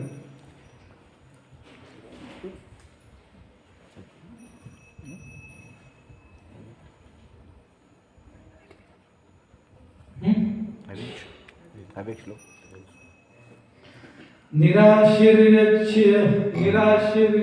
चित्तात्मा, निराशीचर्य चित्तात्मा, त्यक्त सर्व परिग्रह, भक्त सर्वा परिग्रह, शरीरम केवलम कर्म, शरीरम केवलम कर्म, कुर्वन्नाप्नोति किल्बिलेश, कुर्वन्नात्मोपति किल्बलेशम। ऐसा ज्ञानी पुरुष पूर्ण रूप से संयमित मन तथा बुद्धि से कार्य करता है, अपनी संपत्ति के सारे स्वामित्व को त्याग देता है और केवल शरीर निर्वाह के लिए कर्म करता है। इस तरह कार्य करता हुआ वह पाप रूपी फलों से प्रभावित नहीं होता। तो ऐसा ज्ञानी पुरुष जब उसको ये ज्ञान हो जाता है कि मेरे को कुछ नहीं करना है, सिर्फ भगवान के लिए कर्म करना है, और लास्ट में ही कौन आता है मेरे साथ, जो मैं कर्म करूंगा वही मेरे साथ आता है। जिसको ऐसी बुद्धि आती है वो इंसान अपना सारा स्वामित्व, संपत्ति के सारे स्वामित्व को त्याग देता है और केवल शरीर निर्वाह के लिए कर्म करता है। तो सब छोड़ देके बस रिटायरमेंट लेता है, शरीर के लिए काम करता है। इस तरह कार्य करता हुआ वह पाप रूपी फलों से प्रभावित नहीं होता।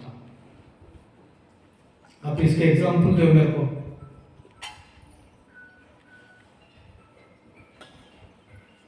चैतन्य चरितामृत से एग्जाम्पल को देखेंगे।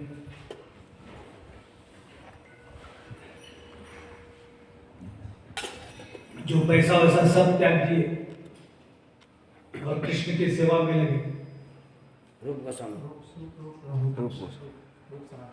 क्या करें? सब सब संपत्ति बांट दी, सब बांट के करके कृष्ण भावनामृत में लगे। रूप गोस्वामी मायापुर तीर्थ यात्रा में कौन गए? तुम गए। श्रीनिवास कोला का घर देखे? नदी के उस पार जो वहां का नदी है कोलामाला, श्रीनिवास कोलामाला देखिए घर।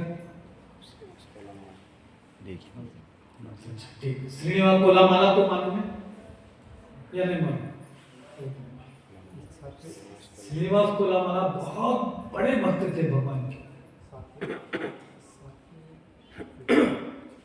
छठ गोस्वामी से और एक सात्विक गोस्वामी। नहीं, सात्विक गोस्वामी अपने क्या नाम उसका, भक्ति विनोद ठाकुर। भक्ति विनोद ठाकुर को सातवां गोस्वामी बोलते। कोलामाला, श्रीनिवास कोलामाला एक बहुत बड़े भक्त थे। उन्होंने आचार्य लिस्ट में नहीं आते, लेकिन बहुत बड़े भक्त थे। वो चैतन्य महाप्रभु के बहुत बड़े भक्त थे। और चैतन्य महाप्रभु श्रीनिवास कोलामाला बोले तो बहुत खुश होते। एक बार श्रीनिवास कोलामाला चैतन्य महाप्रभु को 6 महीने से बुखार था। 6 महीने से कुछ करे तो भी कम नहीं हो रहा था। तो श्रीनिवास कोलामाला के आंगन में एक लोटा पड़ा हुआ था। 6 महीने से वो लोटा वहीं पड़ा हुआ था। वो बारिश में भीग रहा है, धूप में सूख रहा है, पानी भर रहा है, सब हो रहा है उसमें। तो चैतन्य महाप्रभु वहां से गुजरते हैं तो वो लोटे को देखते हैं। वो लोटे में थोड़ा सा पानी था, तो वो उठा के पी लेते श्रीनिवास को। चैतन्य महाप्रभु पीने के बाद 2 मिनट में उनका पूरा बुखार उतर जाता है। ये परफेक्ट ऑलराइट। तो सब पूछते हैं श्रीनिवास कोलामाला चैतन्य महाप्रभु। तो चैतन्य महाप्रभु बोलते हैं भक्तों के बंधन में हूं मैं। श्रीनिवास कोलामाला बोले तो मेरी जान है। और श्रीनिवास कोलामाला का काम क्या था? मोस के पत्ते बेचते थे। मोस रहता ना, मोस के पत्ते वो बेचना उनका काम था। घर से सब पत्ते अपने खेतों से पत्तों को तोड़ना, मार्केट में जाना, उसको बेचना। जैसे वो बेचने के लिए वहां बैठते थे, चैतन्य महाप्रभु वहां उपस्थित। अब ये 10 रुपए कीमत बोले श्रीनिवास कोलामाला, ये 1 रुपए में पूछते थे। चैतन्य महाप्रभु इतना सताते थे श्रीनिवास कोलामाला को कि वो उठ के उनको ढकलता था। मेरे को सताने के लिए आता है तू। और ये रोज होता था काम। लेकिन चैतन्य महाप्रभु मैं हूं बोल के नहीं बोलते थे। और ये भक्ति उनकी करता था। उनको नहीं मालूम था कि चैतन्य महाप्रभु है, और उसको रोज सताते थे। और वो कितने का काम करता था? 2 पैसे। उसका व्यापार ही 2 पैसे का। 2 पैसे का गिराक हुआ, 2 पैसे ले लिए, 1 पैसे भागवत धर्म में लगाए, 1 पैसे अपने संसार के लिए लगाए। तो ये श्रीनिवास कोलामाला का था। जितनी भी संपत्ति आई उसका आधा जो है सो चैतन्य महाप्रभु में लगाना और आधा अपन रख लेना। तो ये ऐसे महापुरुष हैं, अपने सारे संपत्ति के स्वामित्व का त्याग कर देने वाले। ऐसे श्रीनिवास कोलामाला थे। मायापुर ಹೋದ್ರೆ ಮತ್ತೆ ಇವು ನೋಡಿಲ್ಲ, ಯಾರು ತೋರಿಸಿಲ್ಲ ನಿಮ್ಗೆ?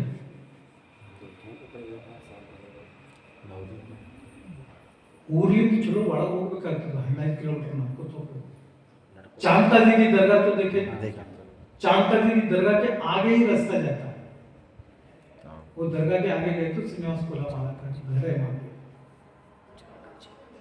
यही देखना मेन वही है, खाली गए दर्शन करके आए तो भी नहीं, ये सब जानकारी वहां देना। तो ये वहां पर ये बता रहे हैं भगवान की, ऐसा जो स्वामित्व का त्याग कर देता है और केवल शरीर निर्वाह के लिए कर्म करता है, इस तरह कार्य करता हुआ वह पाप रूपी फलों से प्रभावित नहीं होता। तो ऐसे लोगों को पाप कर्मों से कोई लेना देना नहीं होता। तो हमको भी यही करना है। तो कल कितना डोनेशन दे रहे पवन प्रभु? किसके लिए? अरे स्वामी तो छोड़ दो भाई पैसा है, 50%, आधा %। दो आधा सैलरी दे दे हैं। मेरे को मत पूछो, मैंने देता भाई, अभी मेरा बहुत है। चलो नेक्स्ट आगे जाएंगे। हरि बाबा। किसी का कोई प्रश्न है? याद रखो 21 हो गए देखो श्लोक, फिर 11 से 16 मत डालो ग्रुप में। किसी का कोई प्रश्न? प्रभु जी, आपने अब तक सब भगवान के कर्म के बारे में बताया है। इतने सब सुनने के बाद भी हम लोग हमारा कर्म को नहीं छोड़ते, इतने सब तो हम फॉलो नहीं करते।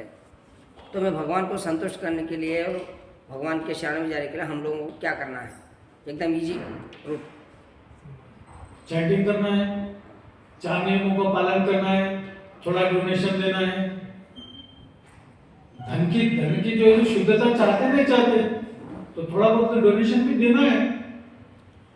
डोनेशन देंगे तो अभी मंदिर बनाए, मंदिर जो लोग बनाए उनका तो पुण्य कर्म चलते ही रहता उनका अकाउंट्स। तो डोनेशन देने से क्या होता है, उसमें भी तुम्हारा एक भागीदारी हो जाता है, तुम्हारा को भी थोड़ा पुण्य उसमें आ जाता है। तिरुपति जाते, तिरुपति में 1-2 लाख रुपए हुंडी में डाल के आते, कुछ मिलने वाला है भैया? हाथ बंदी, यहाँ हाथ बंदी क्यों डालना है? वहां पर 2 लाख पुण्य मिलना है, हमारे अकाउंट में कुछ आना है, इसीलिए डालते हैं। अन्नदान क्यों करना है? इसीलिए करना है, हमको कुछ पुण्य मिले। संचित पाप विनाशक लिंगम बोलते ना लिंगाष्टमी में, संचित पाप विनाशक लिंगम तत्प्रणमाणि सदाशिव लिंगम बोलते हैं ना। अब चोर है, वो चोरी करते ही रहता, दान धर्म कुछ करता ही नहीं, कुछ नहीं, उन्हें जिंदगी भर उसकी चोरी करते ही रहता हूं। नेक्स्ट जन्म में भी गए तो ये पापों का जो है क्षरण कैसे होगा? होता ही नहीं उसको, नेक्स्ट जन्म में भी कैरी फॉरवर्ड होता है। तो वो विकर्म कब खत्म होना उसको? अब हमारे विकर्म हमको नहीं मालूम हो रहे, हम क्या कर रहे हैं हमारे को विकर्म हमारा नहीं मालूम हो रहा, लेकिन कर रहे हैं अपन विकर्म। सब्जी खरीदने गए, एष्टे दफा 60 रुपए थे, 100 की नोट देती, अब उन्हें 40 रुपए अपने को देना है, गलती से 50 रुपए नोट दे दिया, हम 10 रुपए वापस देते उसको? नहीं देते। 10 रुपए डाले क्या ये नहीं क्या कोण होगले पड़े दुनिया कमास्ताना 10 रुपए नोट कोट्टे है बोलते, मैं भी बोलता हूं, तुम भी बोलते, ये भी बोलते, ये हमारा विकर्म है। 10 रुपए जो हमको आ रहे वो 10 के जगह 100 चले जाते, अपने को मालूम नहीं होता, लेकिन हम 10 उसको पलट के नहीं देते, ये विकर्म है हमारा। हमको खुशी होती 10 रुपए ज्यादा आए उनके, लेकिन वो विकर्म है, उसका अकाउंट अलग है। गुरु वाक्य जो न करे तोचे पड़े रो घोरे, ऐसा गुरु चरित्र में बताया गया। जो गुरु की बात नहीं करता, जो गुरु के बातों को जो इसको ध्यान नहीं देता, गुरु बोले से जो नहीं सुनता, उसके लिए यमराज रौ बोल के नरक है, उस नरक को भेज देते। एक एक पाप कर्म के लिए एक एक जो यीशु वहां पे लगाया है। 28 नरक किस लिए?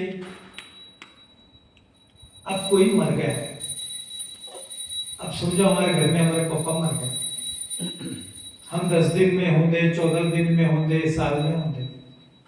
हाँ, आकुड़ कुड़बेक्री दाना या कुड़बेकु आकुड़ या कुड़बेकु।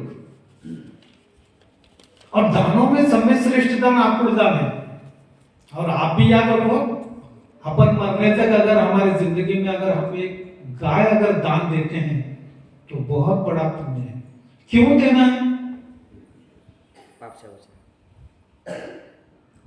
वैतरणी नदी पार करने के लिए वो गाय देनी पड़ती है। मरे 100 दिन से लेके 1 साल तक वो आत्मा प्रवास करते रहता, ऐसा शास्त्र में लिखा है। छत्री दाना पृथ्वी, चप्पल दाना पृथ्वी, हासगी दाना पृथ्वी, यहाँ कुड़बे, उसके पीछे एक कारण है। तो वो आत्मा को एक एक जगह एक एक जो है सो तकलीफ होती रहती है। एक शहर लगता है जिसमें सिर्फ नोकीले नोकीले पत्थरों से गुजरना पड़ता है वो आत्मा को। तो वो नोकीले नोकीले पत्थर उसके पैरों को नहीं चुभना करके जो है सो हम चप्पल दान देते हैं। एक होता है सिर्फ धूप भी धूप लगती है, वो आत्मा को धूप नहीं लगना करके उसको छत्र दान देते हैं। वैसे ही सब में श्रेष्ठ वो है गाय दान है। गाय दान क्यों देना? वैतरणी नदी। वैतरणी नदी क्या है? तो जो क्या कहते हैं, पस बोलते उसको, पू बोलते ना, कुछ फोड़ा हो गया करा तो उसमें पस फॉर्म होता ना, ಕಿವ ವೈತರಣಿ ನದಿ ತುಂಬಾ ಕಿವ ಇರುತ್ತೆ. ಆ ಕಿವದಾಗೆ ಹೋಗ್ಬೇಕು ಆತ್ಮ. ಅದಕ್ಕೆ ಅದ್ರಾಗಿನ ಪಾರ ಆಗ್ಬೇಕಂತಂದ್ರೆ ಅಲ್ಲಿ ಒಂದೇ ಒಂದು ಸೊಲ್ಯೂಷನ್, ಗಾಯ, ಆಕಳು ಬಾಲ ಹಿಡಿದು ಆ ಆತ್ಮ ಆ ಕಡೆ ಪಾರ್ ಮಾಡ್ತದೆ. ಹಿಂಗೆ ಶಾಸ್ತ್ರ ಆಗ್ತದೆ. ಅದು ಸಲಗ ಆಕಳು ಕೊಡ್ಬೇಕು.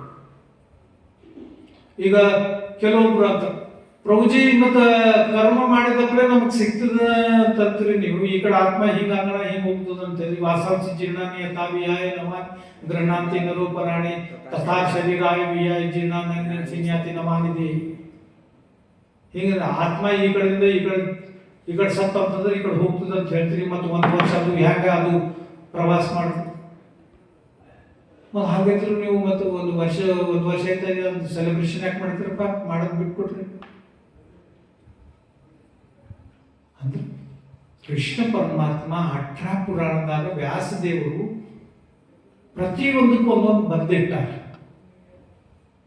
ಆದ್ರೆ ಕೃಷ್ಣ ಭಾವನಾಮೃತ ಏನದ, ಭಗವದ್ಗೀತೆ ಮೇಲೆ ಯಾವ ನಡೀತನೋ ಇವೆಲ್ಲ ಹಚ್ಕೊಳ್ಳೋಂಗಿಲ್ಲ. ಇವು 18 ಪುರಾಣಗಳು ಓದಂಗಿಲ್ಲ. ಈ 18 ಪುರಾಣಗಳು ಓದಿ ತಲೆ ಕೆಡಿಸ್ಕೊಂಬ ಇಲ್ಲ. ಓನ್ಲಿ ಭಗವದ್ಗೀತಾ ಅಂದ್ರೆ ಭಗವದ್ಗೀತಾ. ಕೃಷ್ಣ ಪರಮಾತ್ಮ ಏನು ಹೇಳ್ಯಾರ ಅದನ್ನು ನಾವು ಮಾಡಬೇಕು ಬಸ್. ನಾವು ಕೃಷ್ಣ ಪರಮಾತ್ಮ ಹೇಳಿದ್ರೆ ಮುಖ್ಯ. ಅದಕ್ಕೆ ಇಲ್ಲಿ ಅದೇ ಹೇಳಿದ್ದಾರೆ. 21 ಶ್ಲೋಕನಾಗ ಏನ್ ಹೇಳ್ಯಾರ ಕೃಷ್ಣ ಪರಮಾತ್ಮ ಅದೇ ಹೇಳಿರ್ತಾರೆ. ಆ ಮನುಷ್ಯನಿಗೆ ಏನು ಅವ ಕೃಷ್ಣ ಪರಮಾತ್ಮ ಕೃಷ್ಣ ಭಾವನಾಮೃತ ಅಂದ್ರೆ ಅದು ಏನೂ ಇಲ್ಲ. ಅದಕ್ಕೆ ನೋಡ್ರಿ, ಗೋವರ್ಧನ್ ಪರ್ವತ ಮೇಲೆ ಎಷ್ಟು ಮಂದಿ ಸಾಧುಗಳು ಇರ್ತಾವ, ನಾಗ ಸಾಧುಗಳು ಹೆಂಗಿರ್ತಾವ, ಅವ್ರಿಗೆ ಏನಿರಲ್ಲ. ಮನೆ ಬಿಟ್ಕೊಟ್ಟಾರ, ಎಲ್ಲ ಬಿಟ್ಕೊಟ್ಟಾರ, ಎಲ್ಲಿ ತಿಂತಾರೋ ಎಲ್ಲಿ ಉಣ್ತಾರೋ ಏನ್ ಮಾಡ್ತಾರೋ ಏನು. ಗೋವರ್ಧನ್ ಪರ್ವತ ಮೇಲೆ ಎಷ್ಟು ಮಂದಿ ಇರ್ತಾರ, ಆ ಒಂದು ಗೋವರ್ಧನ್ ಪರಿಕ್ರಮ ಹಾಕ್ಲಿಕ್ಕೆ ಅವ್ರಿಗೆ 4 ವರ್ಷ 5 ವರ್ಷ ಬೇಕು ಒಬ್ಬೊಬ್ಬರಿಗೆ.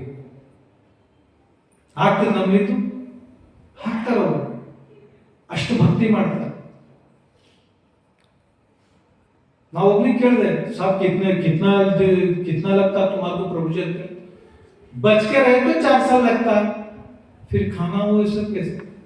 जिस दिन तुम्हारे जैसे कोई दिए खा लेते, जिस दिन नहीं मिला चले, बीच में मर गए. क्या होता है? मुक्ति ಎಲ್ಲಿ ಸಿಕ್ತು? ಕುಣಗೇರಿಗೆ ಹೋಯ್ತು, ಕುಣಗೇರಿಗೆ ಹಾಕಿದರೆ ಮುಕ್ತಿ ಆಗ್ತದೇನು? ಇಲ್ಲಲ್ಲ. ನೀವು ದಾನ ಕೊಟ್ಟರೆ ಮುಕ್ತಿ ಸಿಗ್ತದ?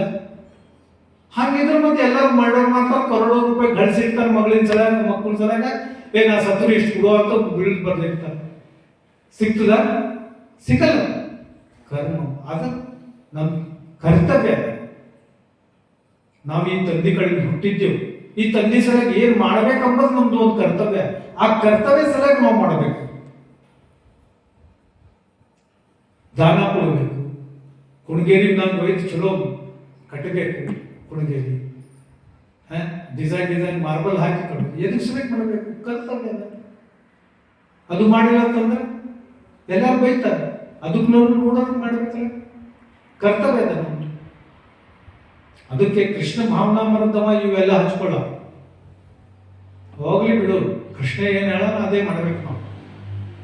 ವ್ಯಾಸ ಋಷಿ ಏನ್ ಬರ್ದಿಟ್ಟಾರ ಅದನ್ನು ಮಾಡೋದಿಲ್ಲ. कृष्ण परमात्मा ये ಹೇಳಾರ ಅದನ್ನೇ ಮಾಡಬೇಕು. तो अपने प्रभु जी अभी दान देना ऐसा बोले. अब हम जितने भी लोग हैं, हम लोग बिजनेस करते हैं, नौकरी करते हैं, कुछ भी करके कुछ भी लोग को झूठ बोलकर कुछ भी रोज का पाप करते, पाप नहीं करते हुए भी हम लोग पैसे कमाते. कमा कर हम भगवान को जब दान देते हैं तो हम पाप करके पैसे कमाते ना हम सब लोग. तो हमारा दान का ये नहीं मिलेगा ना. क्या नहीं मिलेगा? मैं भगवान को दान देता तो मिलेगा, जरूर मिलेगा. क्यों नहीं मिलेगा? आपका मिलेगा, कैसे नहीं मिलेगा? नहीं, इधर पाप करके हम उधर पैसे दान देते, चंदा देते हैं. तो वही तुमको बोला ना अभी. यहाँ पर क्या बोला तुमने? मैं नहीं करता, हरि करता. हम क्या कर रहे हैं? हरि कर रहे हैं. अब देखो, तुम बोले, तुम अच्छा बोले.